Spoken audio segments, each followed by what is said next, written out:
Bagaimana cara membedakan koin dan token? Itu sebenarnya ada beberapa cara ya. Kalau misalkan dia ini token, kita harus lihat dia ini token dengan menggunakan jaringan mana. Kalau dia Tron, ya kita bisa cek di Tron punya ya. Kalau Ethereum, Anda bisa cek di Etherscan. Kalau Tron itu Tron Scan. Kalau Binance itu BSC Scan. Kalau dia Stellar, dia punya itunya sendiri. Anda periksa di sana. Nama koinnya apa? Ya, kalau misalkan dia itu koin, Anda cari di BSC Scan, Anda cari di Etherscan, nggak mungkin ketemu. Ya, Anda harus cek di website itu sendiri. Cek Block Explorer mereka. Ya, di Nagaya ada yang namanya Block Explorer. Anda bisa cek supply koinnya 50 juta. Ya, terus blockchain-nya seperti apa itu Anda bisa lihat. Cara kedua adalah Anda bisa cek di Qt Wallet. Ya, saya akan kasih lihat sekarang Nagaya punya, lihatnya di mana ya. Sebentar. Oke. Kalau misalkan Anda masuk ke website www.nagaya.io, Anda akan bisa cek ya cara melihat blockchain dari Nagaya di mana. Sebentar. Nah, di sini ya, ini adalah website kita. Anda mau rubah dulu ke bahasa Indonesia, silahkan. Anda ke yang paling bawah ya, ini adalah Block Explorer. Nah, Block Explorer ini akan dimiliki oleh semua aset kripto yang koin. Contohnya apa? Doge. Contohnya apa? Litecoin. Contohnya apa? Ethereum. Bukan koin-koin yang menggunakan Ethereum ya, tapi Ethereum-nya itu sendiri. Bitcoin. Mereka ini adalah koin. Mereka pasti punya Block Explorer. Anda silahkan cek. Ya. Terus kemudian cara lain adalah mereka pasti punya wallet sendiri. Di Nagaya nama walletnya adalah Qt Wallet. Ya, Anda boleh download. Ini sama seperti Bitcoin Core. Ya, Bitcoin Core.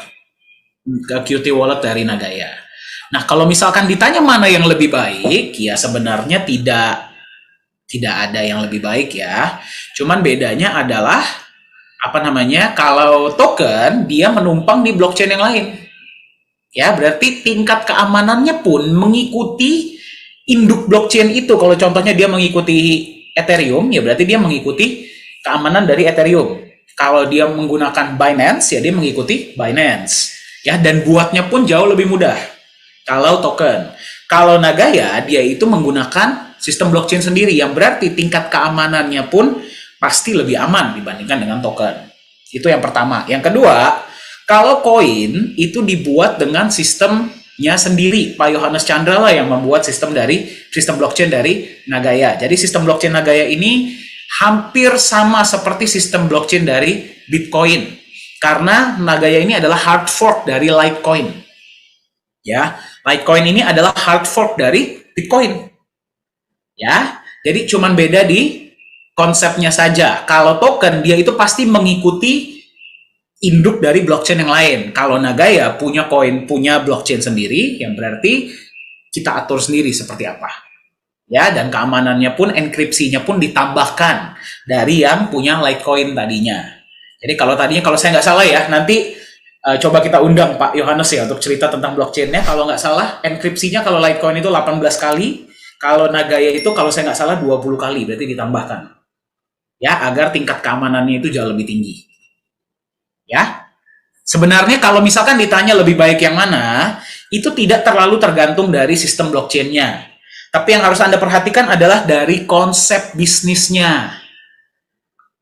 Nah, dia walaupun koin, tapi kalau dia nggak punya konsep bisnis yang jelas, nggak punya fundamental yang jelas, nggak punya proyek-proyek yang jelas, nggak punya perhitungan yang jelas, nggak punya tim manajemen yang jelas, sama saja.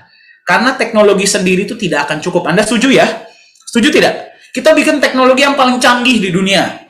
Tapi kalau konsep bisnisnya nggak tepat, perhitungannya nggak tepat, sama saja dia nggak akan survive. Setuju tidak? Ya, jadi kalau misalkan Anda memilih aset kripto, bukan cuma Nagaya ya, tapi kalau misalkan Anda memilih aset kripto, perhatikanlah fundamentalnya seperti apa. Ya, baca white papernya, lihat bisnisnya, ya, lihat seperti apa alokasinya, seperti apa pembagiannya, seperti apa eksekusi proyeknya, siapa yang menjalankan, bagaimana track recordnya. Itulah yang Anda perhatikan ketika Anda mau membeli aset jangka panjang. Jadi sama ya, cara melihatnya seperti kalau Anda mau beli saham. Sama, pelajari dulu perusahaannya. Jangan cuma lihat teknologinya, karena teknologi itu bisa dibuat. Ya, jadi seperti itu. Jangan perhatikan teknologinya, tapi perhatikan konsep fundamentalnya.